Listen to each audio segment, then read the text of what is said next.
April 18th, 1961.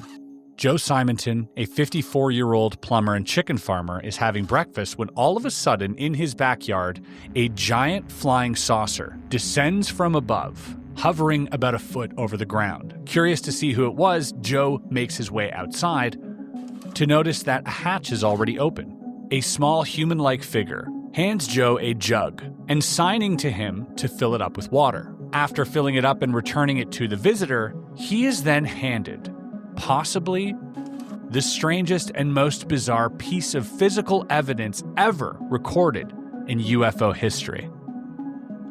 A pancake. This is the story of Joe Simonton. I live in northeastern Arizona, east of Snowflake. And in 1993, I was hiking on 60 acres, my son and I had just gotten. And there was a spaceship, and I communicated with the beings on the ship, and they told me they'd be back in 30 years. And in 2023, I wasn't even thinking about it, but there was a voice. It's been 30 years, and I've been communicating with them ever since. The last time was last night. Ladies and gentlemen, welcome back to another episode of Debriefed. My name is Chris Ramsey, and today we're going to be taking a look at one of the most bizarre, unexplainable, and completely strange encounters in history. This is the story of Joe Simonton. Before we dive deep into this case, and diving deep we will, as our research team over at Area 52 went well above and beyond to find not only a lot of the evidence that was presented back in 1961, but a lot of the corroborating sightings that happened in that area around the exact same time.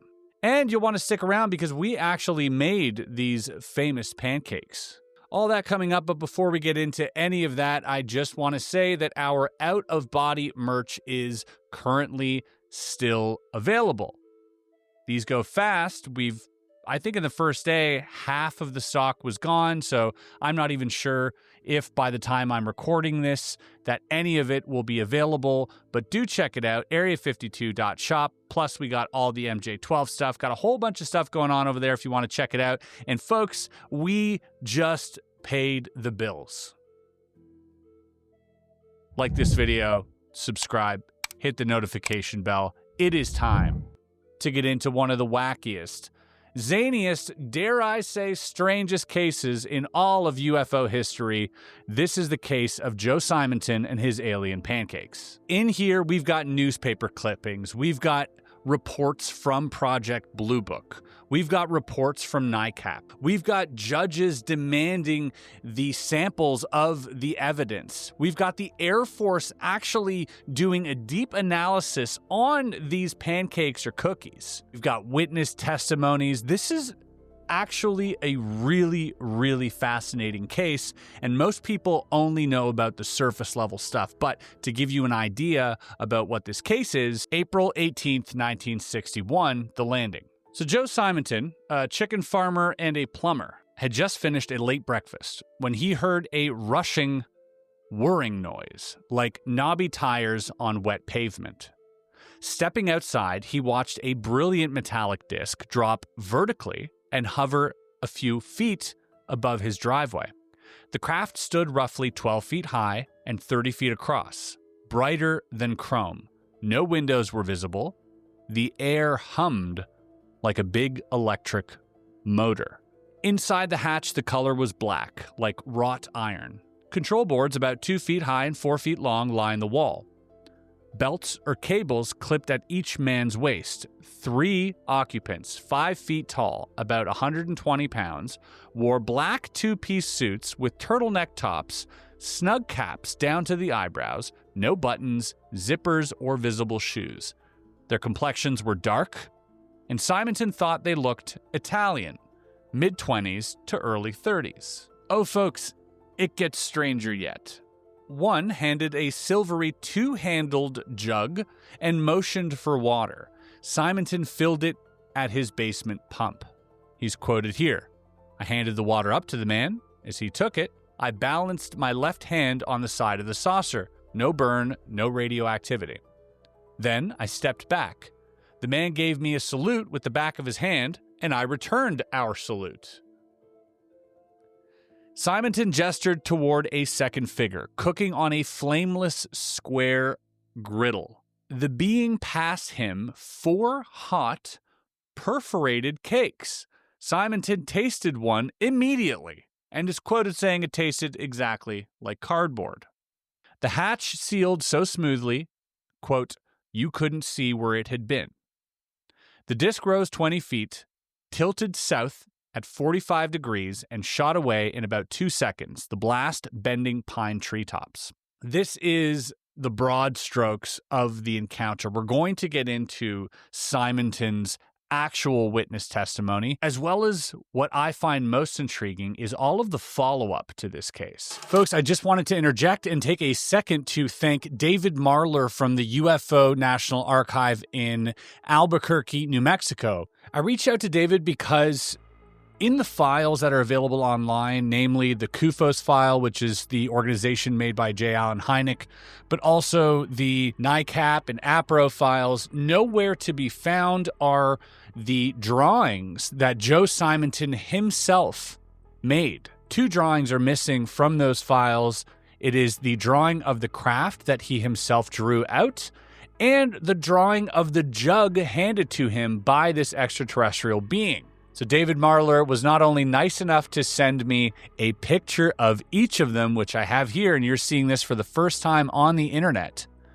That is the jug that he drew, which is a little strange, and this is the UFO that he drew.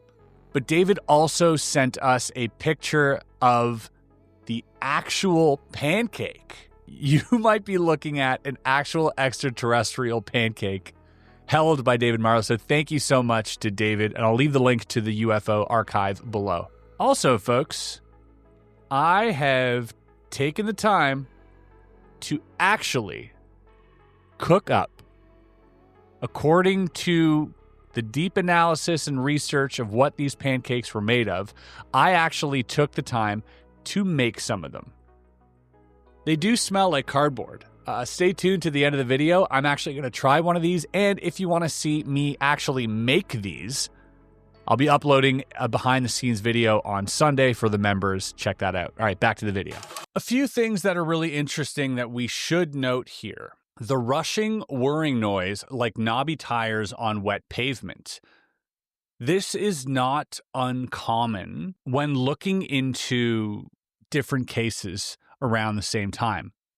There was the Staffordshire witness who said that she had heard this sound, what sounded like water being poured out, like hot water being poured out. I heard this terrific noise. It was just like a giant cauldron of water being poured onto a fire.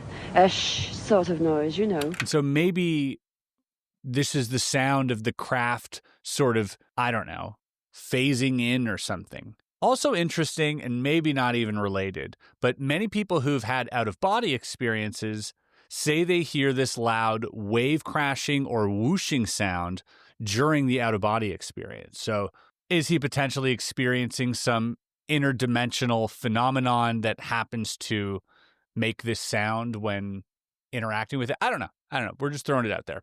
The next thing I want to talk about is the hatch. The hatch closed, and he's quoted as saying, you couldn't see where it had been. I could give you a list of probably 100 witnesses that say the same thing. If we look at recently, we talked about Antonio Villas-Boas. This gentleman in 1957 got picked up by a bunch of little beings, and he said the same thing. Aside from the color of the craft, which is like wrought iron, something akin to what Bob Lazar describes as a pewter color of the craft, I thought was very interesting. And finally, the craft rose in the air, tilted at a 45-degree angle before shooting off.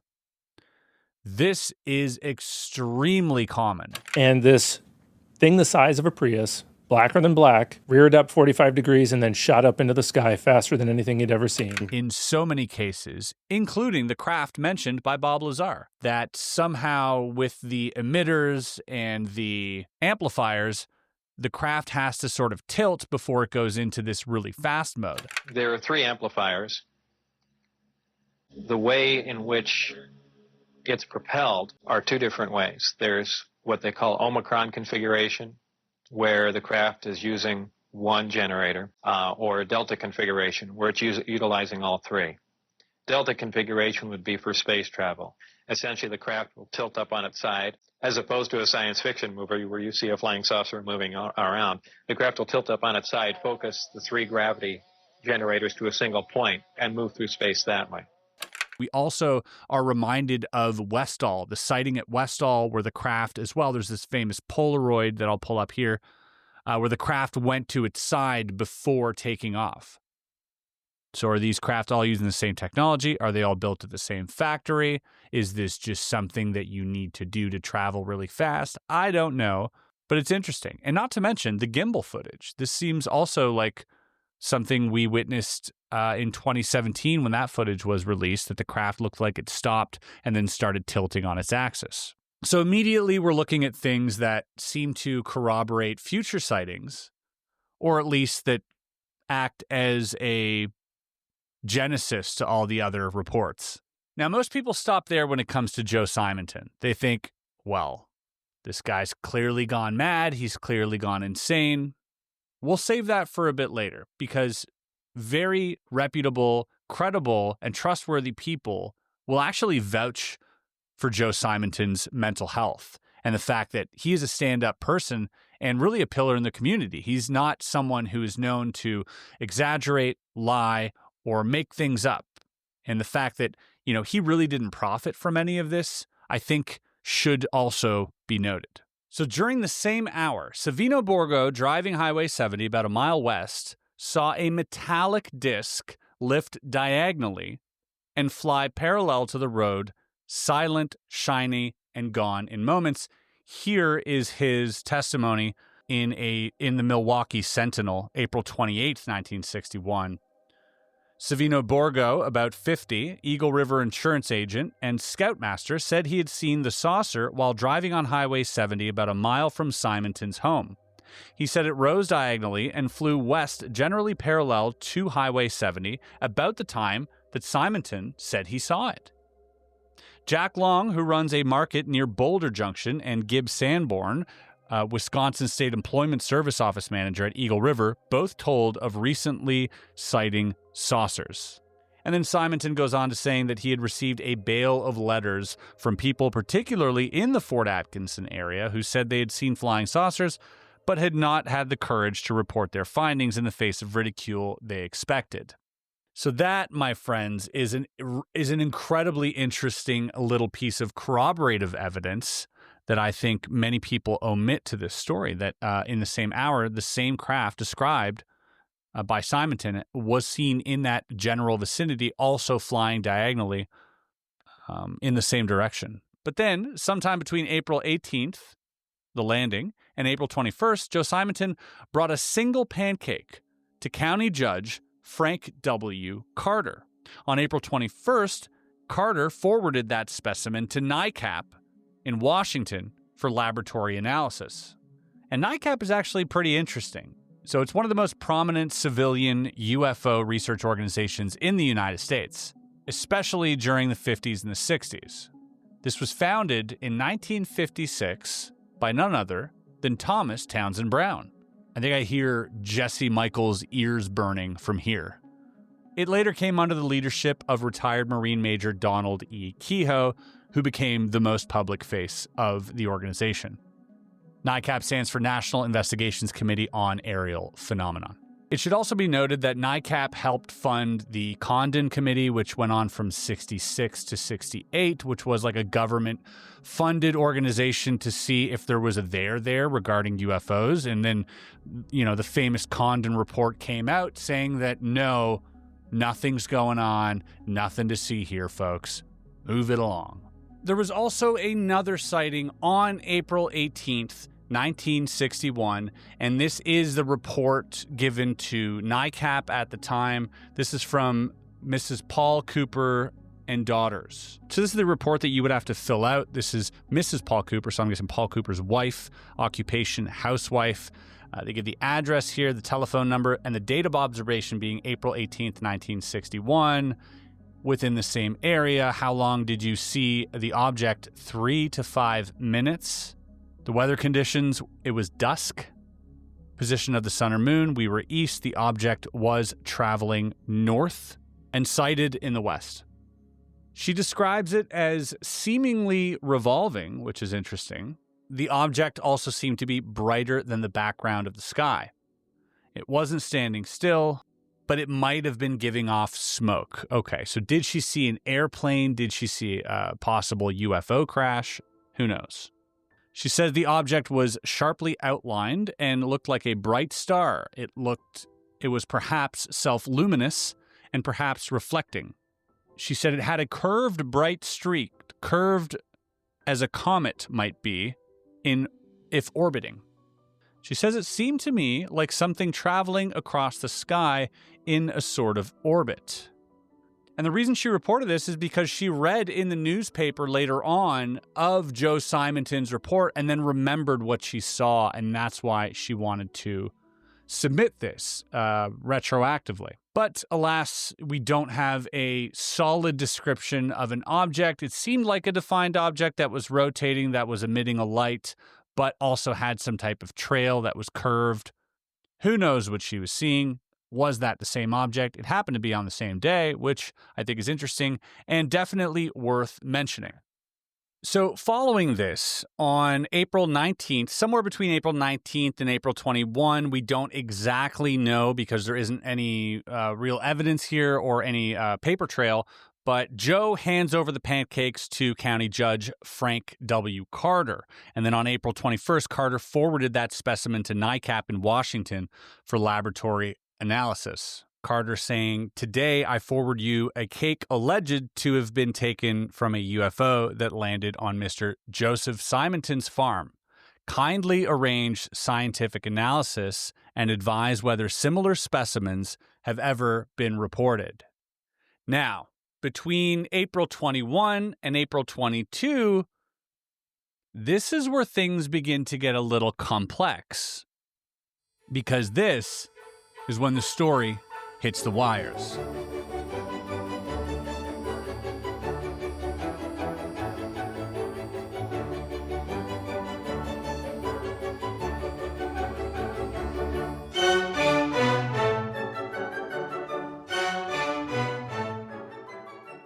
Meanwhile, the pancakes are sent off to being tested, and this will all, in a second, alert the Air Force. But before we get there, let's look at these articles. Got cakes from saucermen is claim of Joe Simonton. This is from the Three Lakes News. The alleged landing and contact between 3 men in a flying saucer and Joe Simonton, 54-year-old Eagle River plumber, has rocketed to first statewide, and then nationwide attention since it broke to the public shortly after noon Saturday. Simonton claims he received several small pancake-shaped pieces of food from visitors from outer space. He turned over one of the cakes, about 3 inches in diameter, and perforated with many little small holes to Judge Frank Carter, who said he sent them to Washington, D.C. organization investigating unidentified flying objects. The National Press Services became interested in the story, picked it up, and received confirmation from Washington that the cakes had been received. But a lab report based on an analysis of the cakes would be unavailable until Friday, April 28th, or as late as Monday of next week. Meanwhile, the story simmers, and the question rages: what is behind the incredible report from Joe Simonton? The claimed landing of the flying saucer was said to have occurred about 11 a.m. on Tuesday, April 18th, but Simonton said he was reluctant to spread the word, realizing some would claim his experience was preposterous. He said he was attracted to his yard when he heard a noise outside and the saucer, gleaming silver, brighter than chrome, had landed in his yard.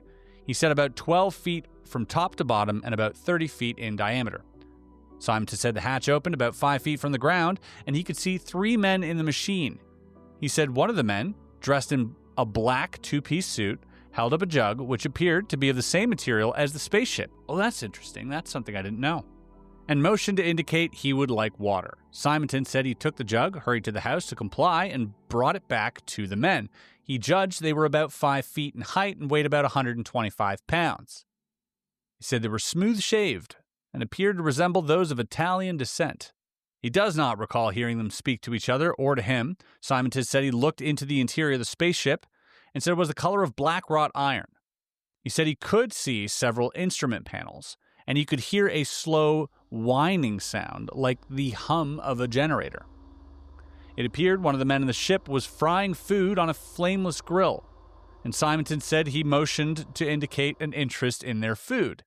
He said one of them, dressed in black, but with a narrow red trim along the trouser, handed him 3 of the small cakes, which he has shown to authorities in Eagle River, which he apparently also ate. He ate one, which is insane. That's an insane thing to do. You know, we're told at a young age not to take candies from a stranger, but I have yet to be told not to eat pancakes from an alien. So this is something interesting that I didn't know before either. He recalls along the edge of the saucer, he noted exhaust pipes about 6 or 7 inches in diameter. Now, the rest of the articles echo roughly the same story.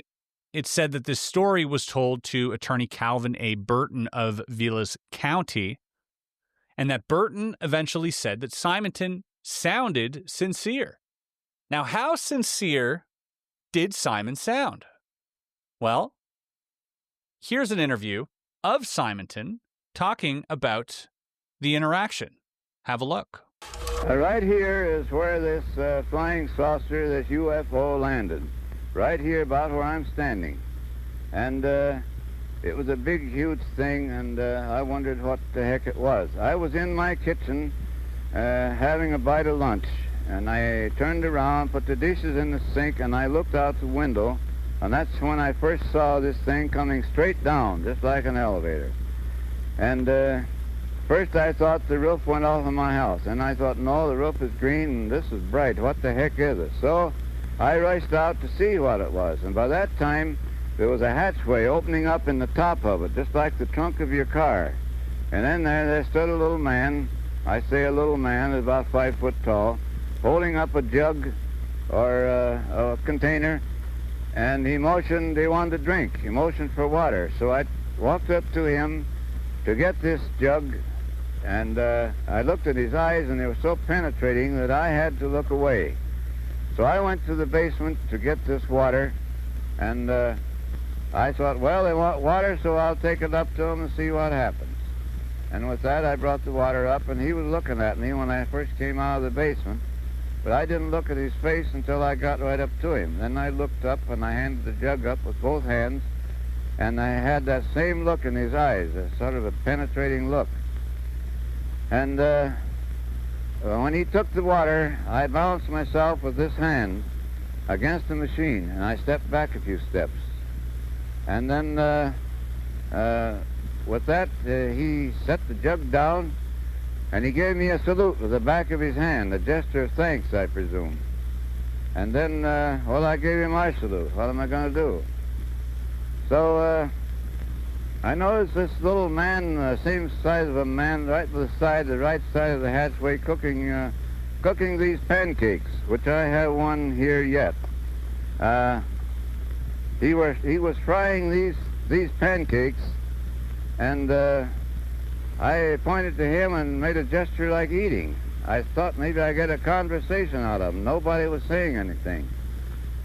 But he didn't say a word. He just reached over and he got a handful of them, 4 of them, and he handed them down to me. And they were hot and greasy. And this man cooking these pancakes, it was on a square grill-like concern. I couldn't see any flame, but it seemed to be very hot. There was smoke coming from it. And if that was their food, God help them, because I took a bite of one of them, and it tasted like a piece of cardboard. And if that's what they lived on, no wonder they're small. And with that, he reached up and he closed this hatch with a heavy thud click like when it latched. And you couldn't a bit more see where that hatch was, and you could see a hole in my hand. And with that, the thing started to raise, just like it came down. Everything was timed perfect. It went up about 20 feet, it tilted a 45-degree straight south and shot off. And within 2 or 3 seconds, it was out of sight.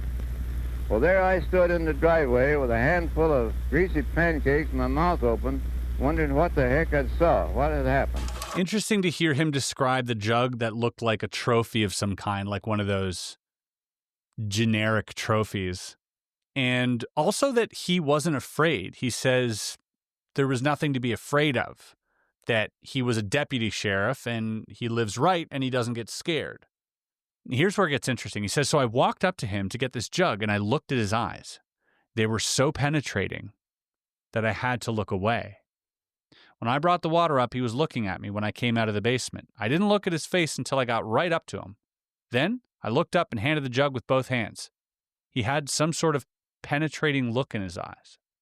So the interesting thing here is the penetrating look in his eyes. You know, he goes from saying that he wasn't scared, he's not scared of anything, to I couldn't look this guy in the eye because it was so penetrating.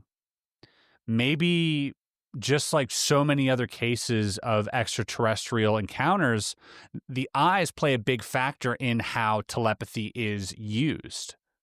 We often hear of the Greys interacting with certain experiencers or abductees, and they say that when they look in the eyes, they're kind of locked in and fixed in and sort of hypnotized. Even Dan Barish says that the eyes are used to sort of help the pumping or flowing of endorphins into your own body, and it feels like you're falling into them.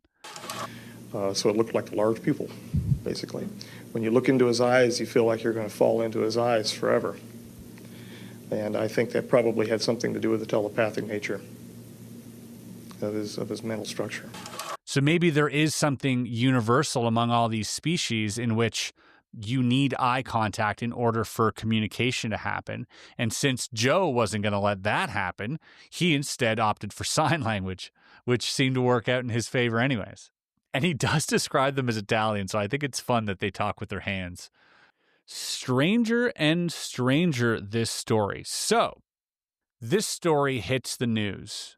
It goes nationwide. It goes bananas. Meanwhile, Judge Carter took the pancakes and sent them out for analysis to NICAP. Now, NICAP has to do damage control. They have a reputation to maintain, so they had to put out some of the fires during this time.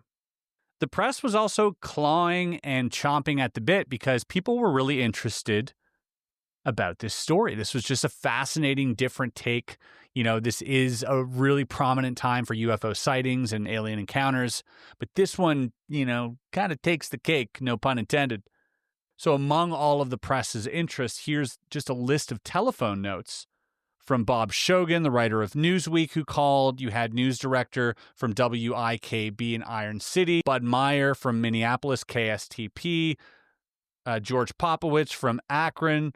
And these are all different press organizations that were trying to get the results at the time. Meanwhile, Professor Charles Maney, who was a prominent UFO researcher and physicist at the time, he also served as president of the Borderland Sciences Research Association, or BSRA, which was a group that studied fringe sciences and metaphysics and other unexplained phenomena at the time, but he was a board member of NICAP.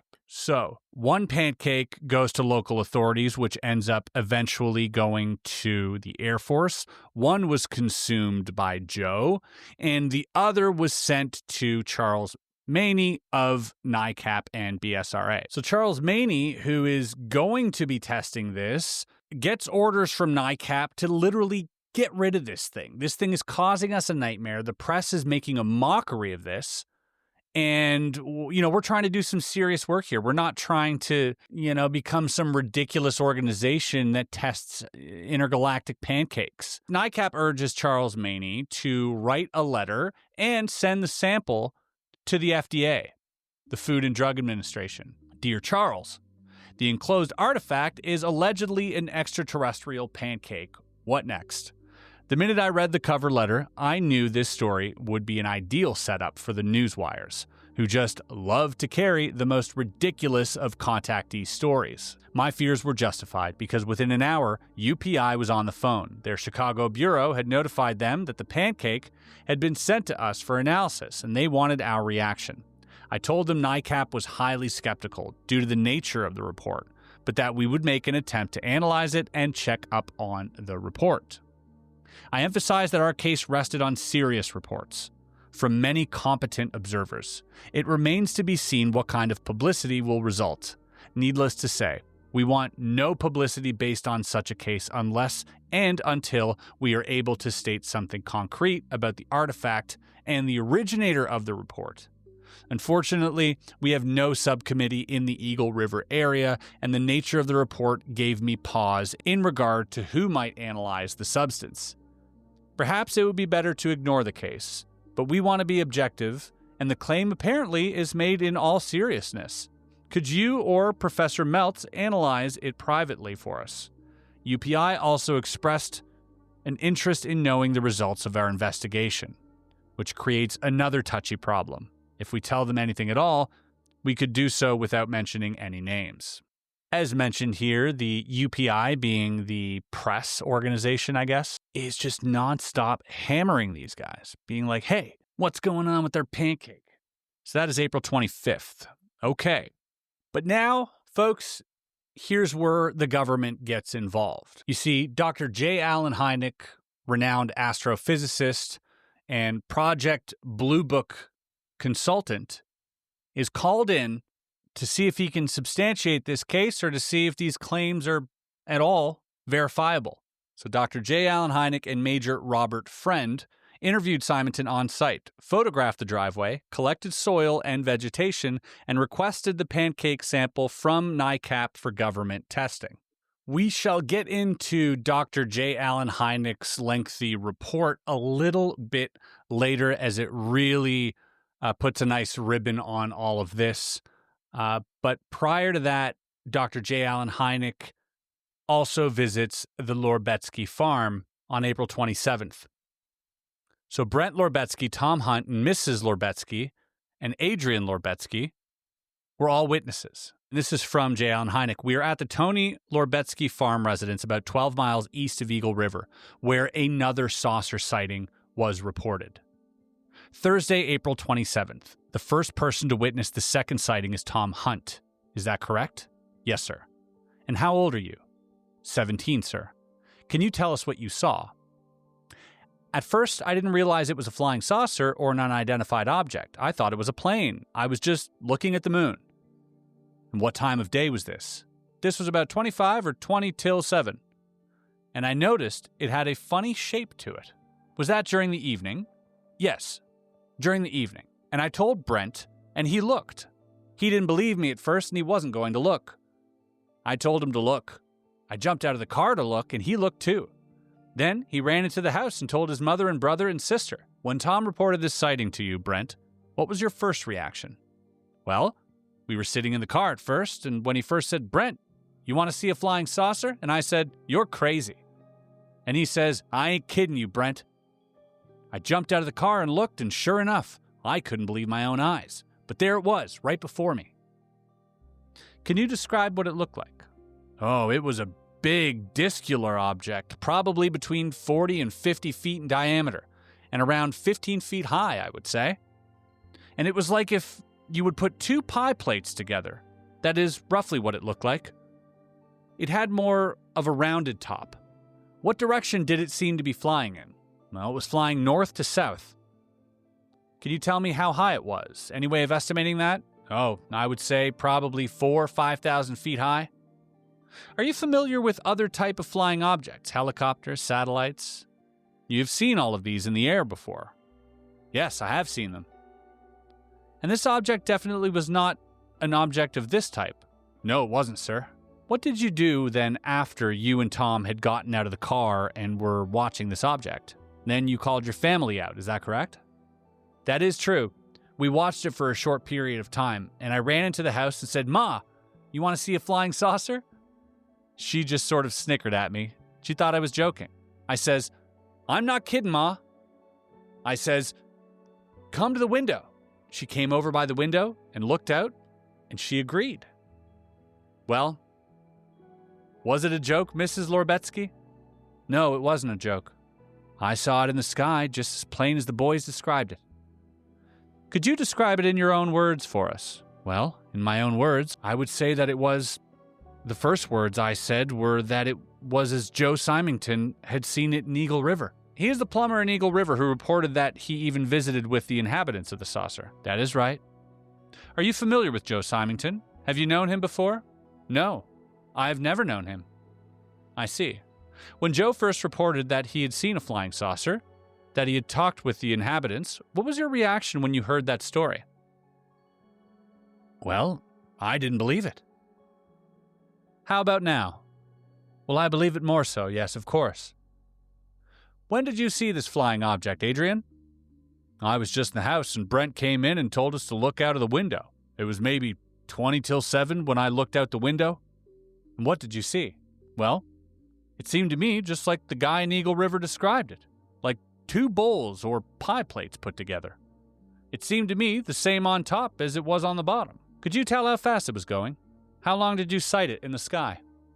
Well, I saw it for maybe 2 or 3 minutes, that's all.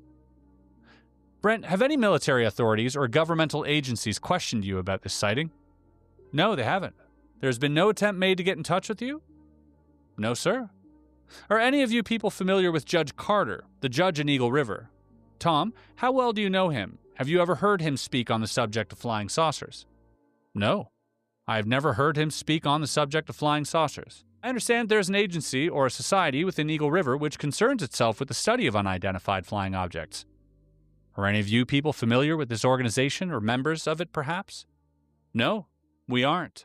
So that was the Lorbetsky's farmland in Eagle River just 10 days after. Another piece of corroborating evidence. The plot, folks, thickens. Now we fast forward a few weeks. This is on April 27th. And remember, we will eventually get to Dr. J. Allen Hynek's report, and I'll save that for a little bit later. Right after this testimony, we have a letter on April 29th from, again, Charles Maney, in the Department of Physics in Ohio, writing yet another letter to the FDA. And he's saying here, since Professor Meltz, who is the person who should have taken, the sample, is in the hospital and cannot possibly be in a position to return to the laboratory for some time, I am regrettably returning to you all of this material on the Eagle River case. He says there is a remote possibility that this case is genuine and that the cake could be divided into 2 or 3 parts for analysis. He also says that it appears to be getting moldy rather rapidly within the last few hours. We now have a letter on May 2nd from Major Kehoe at NICAP to Alexander Mabane. Alexander is the chemist who will take care of the analysis of a portion of the pancake. Major Kehoe says, Dear Lex, enclosed is one slightly moldy extraterrestrial pancake. So what else is new? I recommend immediate refrigeration of the artifact before reading further.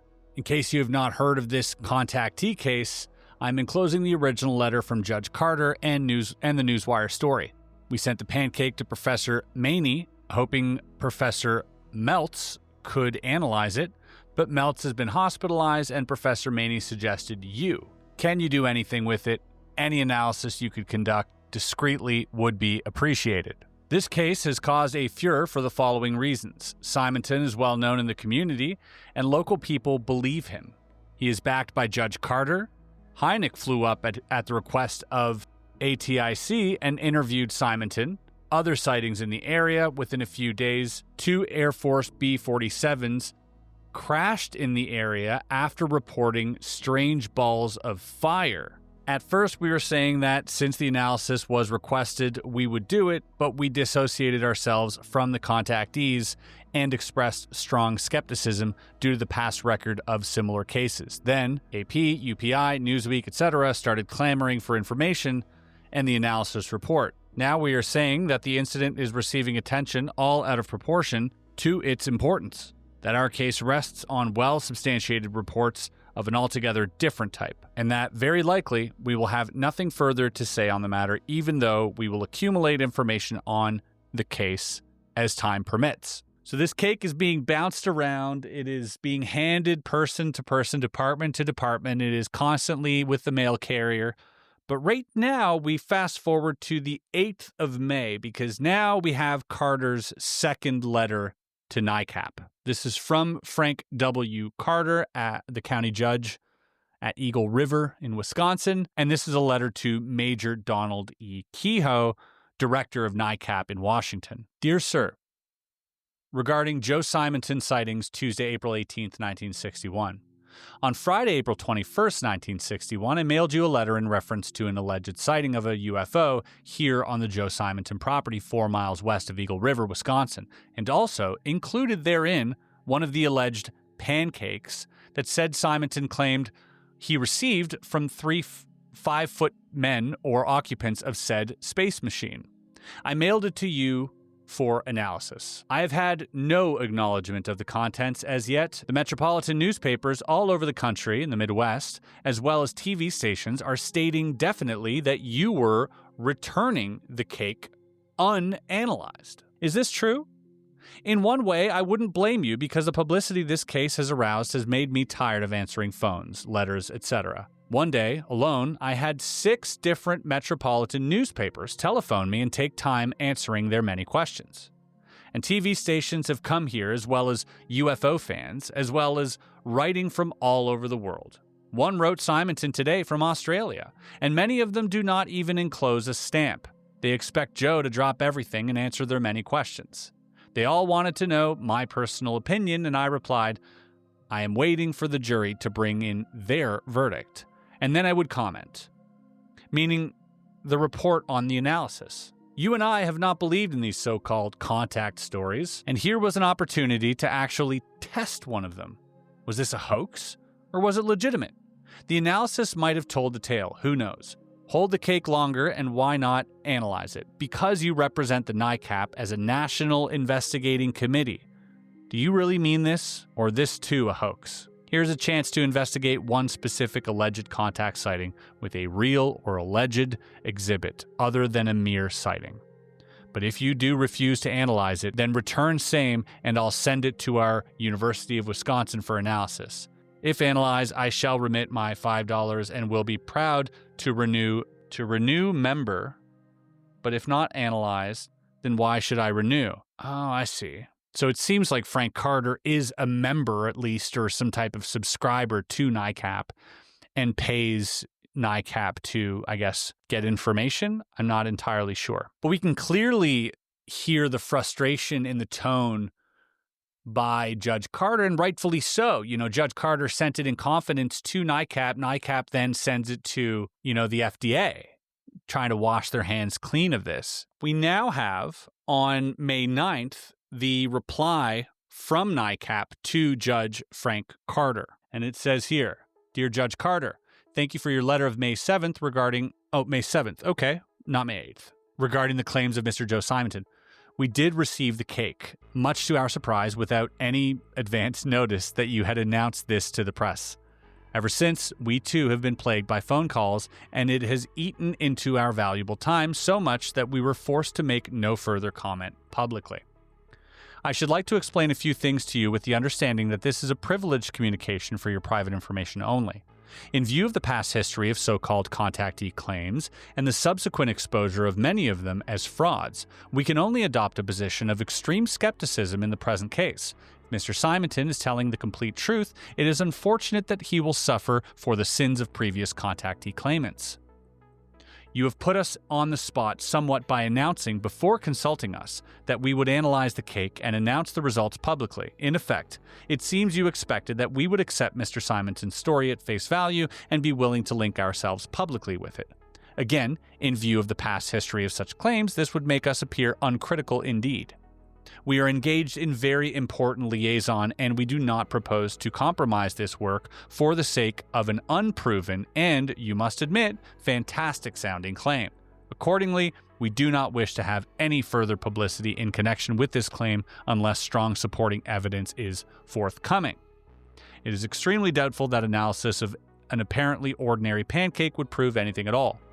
To begin with, and to announce negative or neutral results would only make us look like fools for bothering with it in the first place. However, because we realize you are serious about your part in this case, we have arranged for an analysis by a competent chemist who said he would send a report to you in his own name.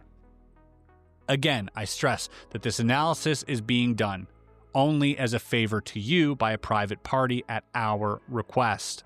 We are very dubious of the whole affair, and when the analysis is made, we do not wish to be named in connection with it. One good reason for our attitude is the type of news reporting you quote as saying, "We are returning the cake." I have been interviewed by several newsmen about this, and I stated only that we would have no further comment on it and would gather evidence as time permits, but that we intend to continue concentrating on well-substantiated sightings by scientists, pilots, and other trained observers. The ludicrous nature of the story is ready-made for ridicule and distortion. It is also a rather incredible story, and it sums up two claimants in such cases to substantiate their stories, not for us to disprove them. We have heard about the effects on the chickens. This is also something that we didn't talk about. We'll get into this in a second. We have heard about the effects on the chickens and would like to have any written reports by health agents, etc., which might help to shed light on the story. If these effects can be documented, it would go a long way toward showing that something strange did happen on April 18. If, in the long run, there is no substantiation of any kind, and it comes down to a choice of accepting Mr. Simonton at his word or remaining skeptical, we shall remain skeptical. Only the strongest kind of evidence could ever convince critical people that such an incident really happened, and we deal only in things that we think we can prove. I trust that this will clarify our position. If not, I would be glad to answer any questions you may have. Sincerely yours, Richard Hall of NICAP. The famous chicken story. Okay, so the plot thickens yet again, because on Thursday, May 4th, the Milwaukee Sentinel, again, in the heat of everyone wanting to know what the heck is going on with these pancakes, while the Milwaukee Sentinel followed up with Joe Simonton in an interview and reported this: chickens dead after saucer visit. Report. On May 3rd, Joe Simonton, the plumber and chicken raiser, who said he contacted a flying saucer on April 18th, said Wednesday that his chickens have been ill and several have died since the saucer's visit. Simonton asked Vias County Sheriff John Schroeder to notify the Air Force about the chickens' deaths.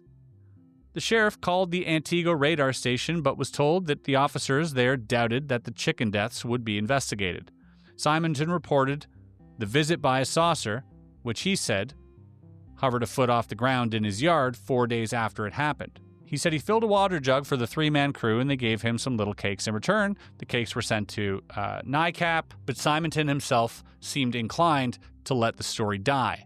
He told a reporter that he received so many letters concerning the visitation that it will take a long time to answer all of them. One of those letters, he said, came from Australia. So, weirder yet, apparently, this craft ended up killing his chickens. This is getting really complicated, but essentially, Charles Maney, who was the guy at NICAP who was told that he should look into it, he was getting just absolutely bombarded by press, sent one to the FDA. I think the FDA then had it, did their tests. It was then sent to Richard Hall, the secretary at NICAP. Richard then, fed up with Judge Carter, sends it to Alexander Mabane, the chemist and head of CSI, or Civilian Saucer Intelligence, in New York. He says the following: Dear Lex, in view of the strains and frustrations here while we are fighting for survival, I am amazed at how restrained my letter to Judge Carter is. My true feelings are that he is a stupid clod. And if his last, long, ranting letter is any indication of his reasoning ability, I wonder how many innocent people reside in Wisconsin jails. Grr. I am enclosing his letter and my reply. He wants the cake returned. So if you want to wash your hands of the whole affair, please return it to him or to me. To date, we don't have one single bit of first-hand evidence on this case aside from the cake. Even the people who went to Eagle River to investigate for us are mad at us, and other Wisconsin members who have no conception of the situation here are raking us over the coals for not making a big issue out of it. Our investigators, quote-unquote, have never been heard from. Maybe they suffered the same fate as Simonton's chickens. I am losing all patience with otherwise sensible members who, 1, try to tell us what we should do in touchy situations, while 2, having no inkling of our handicaps. Part of the reason for the above outburst is that we know Ray Palmer and Judge Carter are planning a double-barreled assault on NICAP re Simonton, yada, yada, yada. So there is clearly a lot of frustration back and forth through all these science departments, all these chemists, all these unofficial and official channels. People are passing around the pancake, phones ringing off the hooks. Pancake pandemonium is upon us. Also on June 29, 1961, this is a letter to Judge Carter from Richard Hall of the Secretary of NICAP, CC'd Lex Mabane here. And he goes, I'm sorry to be slow about answering your letter of a few weeks ago inquiring about the alleged extraterrestrial artifact, but other matters of more basic importance to us, chiefly a fight for survival of NICAP, have taken priority. Since you and a few other NICAP members in Wisconsin doubt our judgment and motives in this matter, I will make no further attempt at explanation of our policy. However, your efforts and those of the other members, in effect, have been directed towards preventing us from carrying out our usual policy in the case of contactee claims. Ordinarily, we do try to investigate them to the best of our ability, quietly without publicity unless something definite is determined. Polemics on such claims serve no useful purpose, and in fact do a great deal of harm since they detract attention from well-established factual evidence. Since you and the others will not let us conduct this investigation in our own way, I am forwarding copies of the current correspondence to the scientist who has the artifact with the request that he return it to you. In the event that he is in the midst of an analysis, he may want to retain a small portion. This was being done at his own expense, and it would be unfair to him to have to stop in the middle of any tests. At any rate, you will be hearing either directly from him or from me again shortly in regard to returning the sample. In closing, I request that you reread my letter of May 9.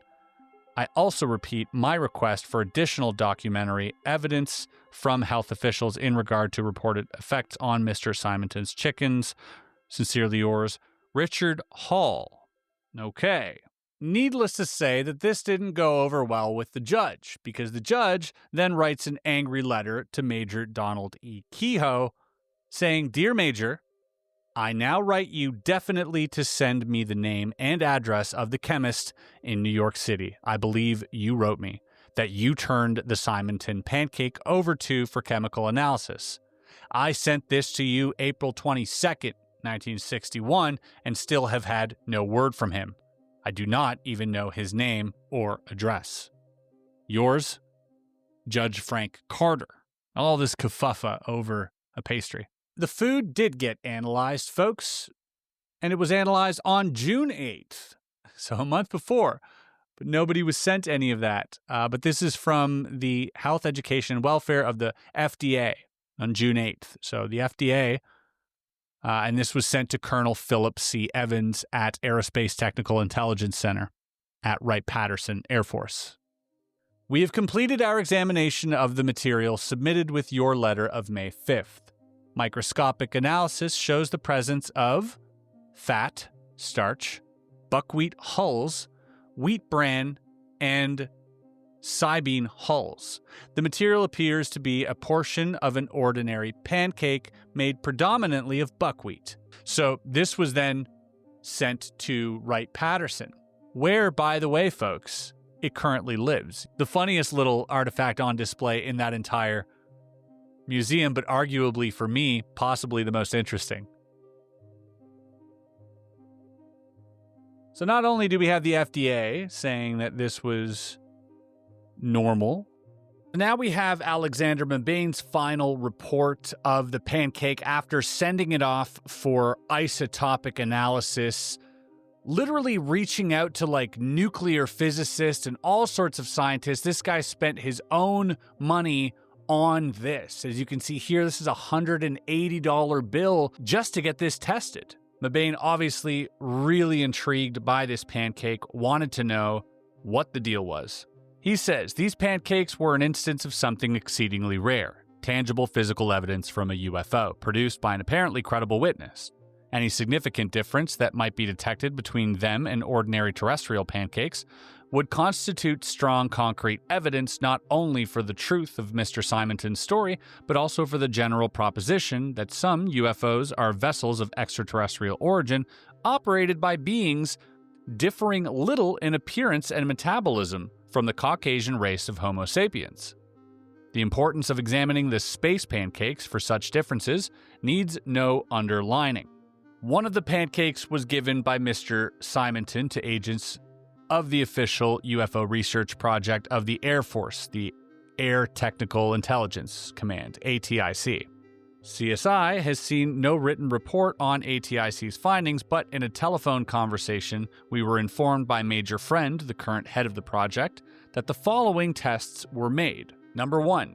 Immediate examination for radioactivity detected no difference from ordinary ground-level samples. The significance of this was that an object arriving from the upper atmosphere or above acquires such radioactivity as a result of its exposure to the cosmic rays.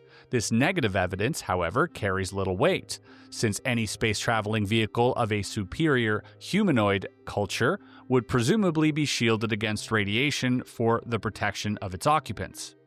Number 2. Emission spectrometry revealed the same pattern of inorganic chemical elements as in ordinary terrestrial food grains. This evidence is also inconclusive.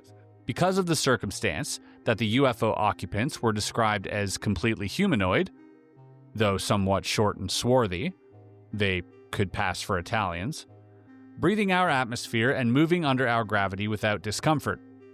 The chemical makeup of such beings, and consequently also their food plants, would be expected to differ very little from our own. In particular, they could hardly be expected to utilize elements completely foreign to the corresponding terrestrial life forms. And number 3, microscopic examination by food technologists of the Department of Health revealed the presence of buckwheat hulls. This is a most significant finding because the use in pancakes of this particular seed, buckwheat is not a grain in the usual sense, is a peculiarity of certain areas of human civilization which one could hardly expect to be duplicated by the inhabitants of another planet. All that mitigates the force of this evidence for an earthly origin of the pancakes is a question as to the uncertainty with which the buckwheat hulls were identified. Since we have seen no evidence on this point, it is still possible to suppose that the identification might have been an error.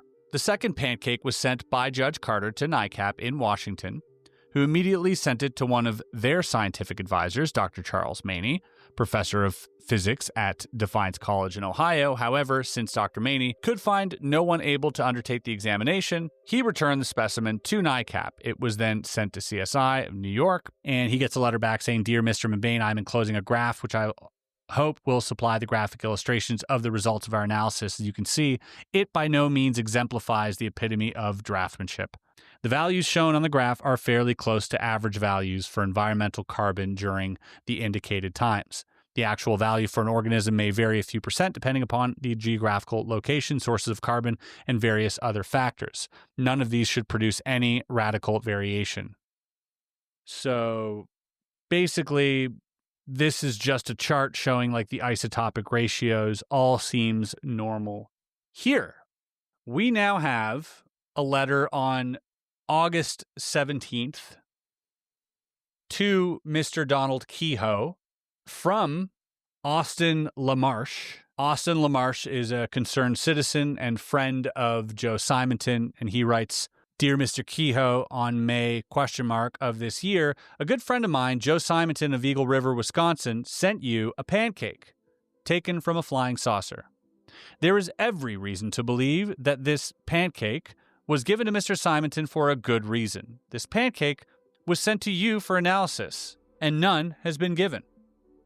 Please answer at your earliest convenience, Austin LaMarche." Well, Austin gets a return from Richard Hall, the secretary of NICAP, saying, "Dear Mr. LaMarche, in your reply to your recent letter, the current UFO investigator has a story on the pancake analysis. The news reports on this were badly distorted. We have never called Mr. Simonton a liar or anything of the sort. We simply do not have enough evidence to warrant making an issue out of such a sensational case. It would be helpful to us in our evaluation if you would give us more information about your friend, Mr. Simonton. This would be kept confidential if you so request it. And that is the end of the back and forth of this complete debauchery regarding this pancake. We're now going to transition into J. Allen Hynek's report of this, and that's how we're going to end this story. So this is the project record card. So for Project Blue Book, Joe Simonton, Eagle River, Wisconsin, a ground visual, April 18th. It says photos or physical specimen? No. And then in parentheses, it says pancake. And the conclusion is that the only explanation was that this was a hallucination. So in the summary here, it says the object shaped like two soup bowls together as a round saucer configuration, approximately 30 feet in diameter, 12 feet thick at the center, tapering to 1 foot at the rim. Brighter than chrome, exhaust pipes 6 to 8 inches in diameter, spaced 1 feet apart around the rim. Landed and encountered with space people ensued. Object caused severe air turbulence when departing, sounded like snow tires on pavement at high speed, only louder jet-like sound, landed outside observer's window. The case received wide publicity through news media and saucer fans. Investigated by Air Force at scene, and in the opinion of the investigators, the eyewitness was found to be a balanced person of good mental health. Here's the report from J. Allen Hynek and his friend, Major Friend. Major Friend called me at approximately 10:45 a.m., April 26, to say that he had just been in touch with Judge Frank Carter at Eagle River, and that the judge stated that he had sent some material to Donald Kehoe and NICAP. Major Friend felt it would be advisable to learn more what the actual situation was before NICAP built a big story out of this. In view of the fact that we had been strongly urging immediate capability on the part of the Air Force to investigate cases before they went sour, Hynek decided to fly up and investigate personally. He took with him Mr. Weller and Mr. Tumlin, a graduate student in astronomy at Northwestern University. A Bonanza single-engine plane was hired from the Palwaukee Airport. Takeoff at approximately 3:40 p.m. Arrived at Eagle River at about 5:45. Obtained taxi, went into town to make phone calls, contacted Mr. Bob Satrin, brother of the editor of the news review of Vias County. Tried to contact Joe Simonton, but couldn't get through, so he offered to take us to the farm or his chicken ranch about 4 miles outside of Route 1. Simonton was not present at our arrival, so we took the opportunity of taking pictures, while Satrin pointed out to us the alleged landing place where the spacecraft had landed. That was about 6:30 p.m. Weller rode with Simonton, said he was damn sick and tired of being pestered by newsmen, assured Weller that this whole thing was not a hoax or a joke. Wouldn't take 2 weeks out of his work to perpetrate a hoax, now would he? Weller reports that Simonton sounded sincere. So once and for all, here's a story of what he said happened as follows. At 11 a.m. on April 18th, he was having a late breakfast in his home. See picture. When he heard a noise, which he described as a car going around the curve in a great hurry, a screeching like that, or something like a jet. He said it was actually like a jet. It was Judge Carter who stated that he had told him it sounded like a screeching motor car. The consensus seems to be that the sound it made while coming down was, in Simonton's words, like a jet. Apparently, he told Tumlin that on its way down, it sounded like knobby tires on wet pavement. He looked out the window and saw it descending, a bright, chromium-colored disc-shaped object, which he described as two soup bowls, one overturned on the other. Simonton stated he was not frightened by the apparition, but went out immediately because of his curiosity. When he got there, the hatch, or hatchway, was already open. Simonton stated that the hatchway operated something like the trunk of a car and that it hinged from on top, and the lower lip would coincide with the equator of the ship. He stated that when closed, it was completely imperceptible, and that he would have sworn there was no possible opening there. The spaceship, as drawn by him, is enclosed. When he came out, an occupant of said vehicle was leaning out of the hatch and making motions with his hands, suggesting that he needed water or some other liquid. That is, he made drinking motions. Simonton was handed a thermos jug-like bottle, see drawing, which he says was quite unlike any other jug he'd ever seen here. A beautiful thing, he said.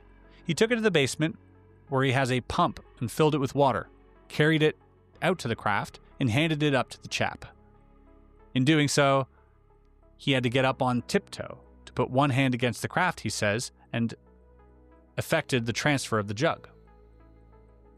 He described the interior as essentially black, and he said he saw 3 control panels and noted that there were 2 other men inside. The men he described as extremely clean-shaven. He said very smooth-faced, but dark and short, about 5 feet, he estimates. He said they looked like Italians. Their dress was also black. A knitted jersey was as close as he could come to it, and he insisted that they had turtleneck sweater-type apparel.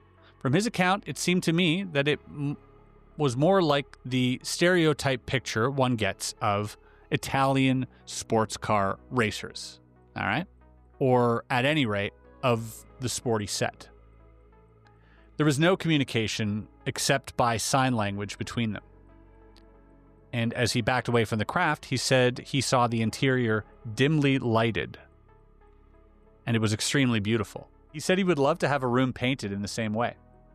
He noticed that one of the men was apparently cooking something, and in his attempt to communicate by sign language, indicating that they now had water, he made motions with his mouth that they could now drink. But apparently, this sign language was misinterpreted as indicating that he wanted some of the stuff they were cooking, and whereupon they handed him 3 or 4 of these little pancake-like cakes. And as soon as the transfer was effected, the hatch swung down, closed, with a click. And he says that the thing was imperceptible. He could not tell where the hatch had been. And immediately the craft, he stated, rose up like an elevator, without any apparent acceleration, except, of course, at the very beginning. And when it arrived at a height of about 20 feet, it tilted 45 degrees and took off toward the south, and it disappeared in a matter of seconds. 2 seconds, as he stated. As it took off, there was a considerable blast from the rear, without smoke, however, which did shake his little pine tree severely, although it came back to normal shortly afterward. We examined the tree. There were some broken branches on it, but he stated that that was not caused by the ship, but had been caused by a snowplow some weeks previous. After we had taken a number of pictures, we went over numerous points with Simonton and invited him to dinner and headed into town. In the meantime, renting a car from a garage so that we could look up other people in the case. We had a rather lengthy dinner in which I attempted to draw him out on various topics. People passed the table frequently, and he was greeted as though he was a very respected member of the community. I excused myself and went to the bar to strike up a conversation with the people there. And both in that encounter and in many other casual conversations, it appeared that the town, by and large, believed him, although there were some rather voluble skeptics. I was advised to talk with his neighbor, a man named Remus, who I was told could tell me quite a bit about Joe. But since our time was extremely limited, I did not get to do this. Mr. Weller talked with Judge Carter and experienced great difficulty in being admitted to the house. Apparently, the judge thought he was from the Air Force, and the Air Force appears to be strictly persona non grata among the flying saucer people around there.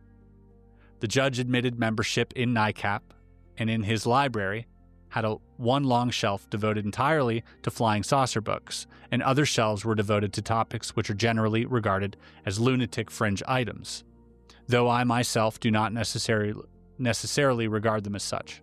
I later had the opportunity to talk with the judge in Weller's presence, and by that time the judge was quite voluble and went into great detail as to his initial encounter with Simonton and the types of questions he had asked Simonton.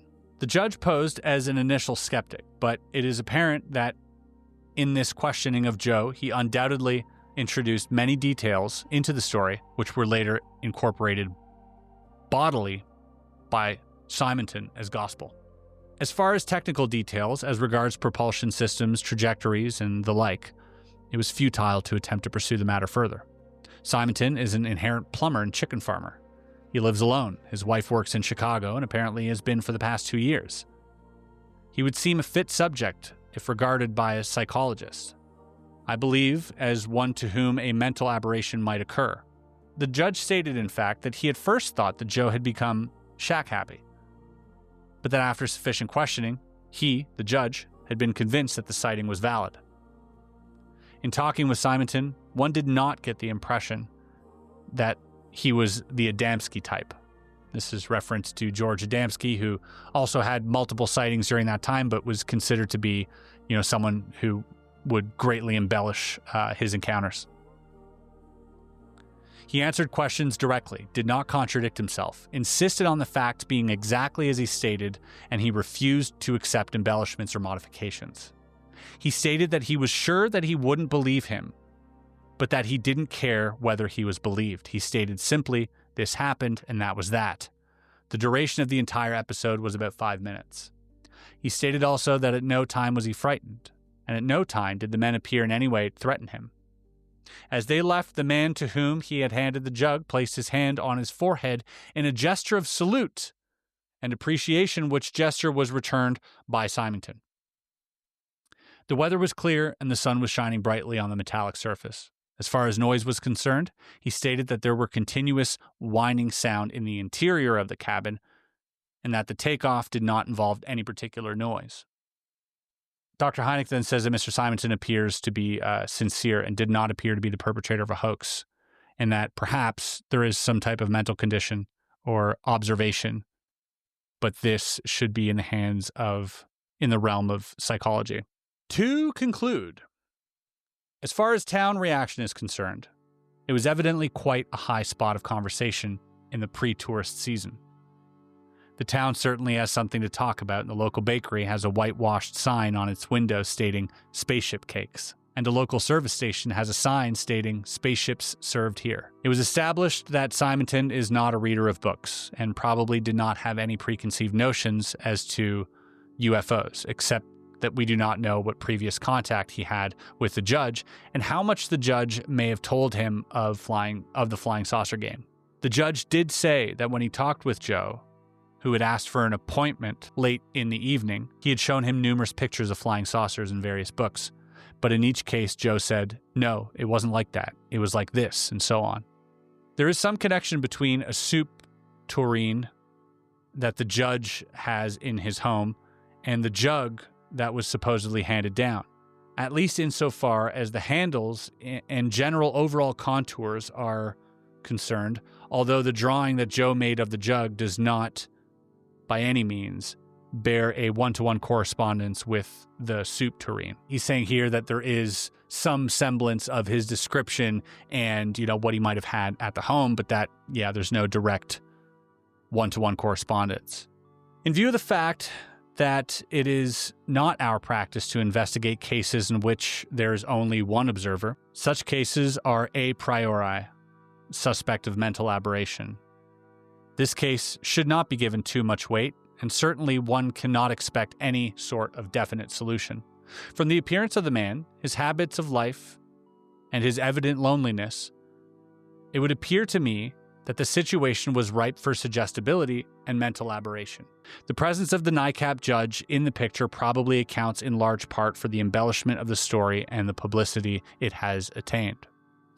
It would be the advice and opinion of your consultant that the Air Force, in discussing this case, should hold fast to the advisability of the general custom of not considering seriously any sighting or report from a single individual, and to state that this case was investigated solely because of its possible nuisance value, and because there will undoubtedly be an attempt made to jockey this incident into a full-fledged production.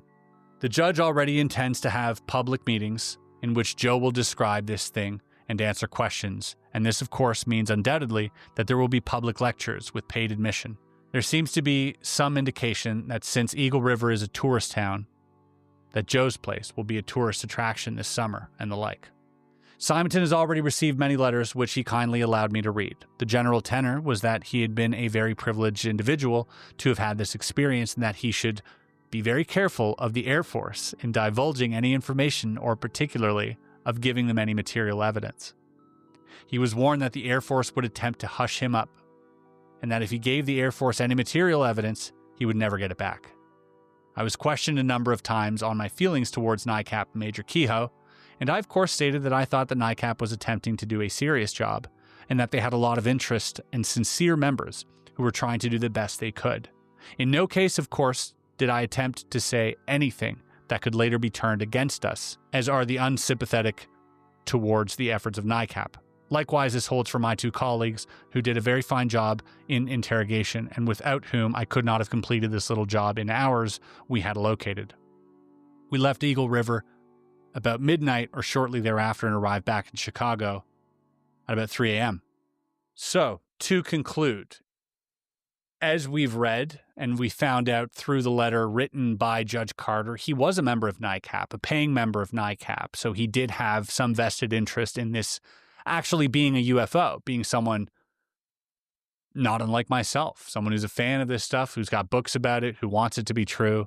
So there definitely is a bias there. But I do find it interesting because although this is a case where there was only one witness, and we know that from previous documents that we've read that Project Blue Book doesn't deal with those type of things, there was another witness. There's a whole family who saw what seems to be the exact same craft. Plus, we have another witness that saw the same craft within the same hour. So just to follow up, Simonton did later print a 4-page pamphlet called The Story of the Flying Saucer. And then in 1964 did a radio interview and he said, "I haven't earned a penny from plumbing since the reporters started swarming. And if it happened again, I wouldn't tell anyone." I'll be honest, buckwheat pancakes aren't that delicious. They do taste a little stale, but they are good for you. It is funny to me that Joe didn't really like the taste of the pancakes, maybe because those pancakes might have been healthy and not filled with, butter and syrup and the like. Yeah, there's so many fascinating parts of this case, even what they were wearing, these tiny men. They were seemingly wearing these skull caps and turtlenecks and cooking something, which means they eat, which is all very, very strange. I don't know what to make of this. This case is also cited in Passport to Magonia by Jacques Vallée, in that historically ferry encounters often also see this exchange of food happen. Is the exchange of food some type of symbolic cooperation between two species, some type of peace offering? Or did they simply need water to power their craft and happen to be making snacks and offer him a few greasy hot pancakes? I don't know. But folks, that is one of the most fascinating tales, one of the most well-documented encounters with extraterrestrials, and one of the rare times we actually have physical evidence that isn't an implant or a piece of hair. No, it's food, and it rests by itself in a museum. I encourage you guys to check out area52.shop if you want to pick up some really cool merch and help support this channel. It means a great deal to me. Also, leave a like, do all that stuff. Check us out on Spotify. Leave us a review over there, or join the membership for more content, weekly vlogs, access to top secret discords, and so forth. I do appreciate you guys hanging out, and I hope you enjoyed this episode. We'll see you on the next one. All right, folks, I do appreciate you guys watching till the end, and here we go. A taste test. They are greasy with the ingredients that were used. There's a reason why they're greasy, but yeah, the aftertaste, I can understand how he would say cardboard. Wash it down with some coffee. Honestly, not bad. I think Joe was probably exaggerating with how bad they taste. They don't taste that bad.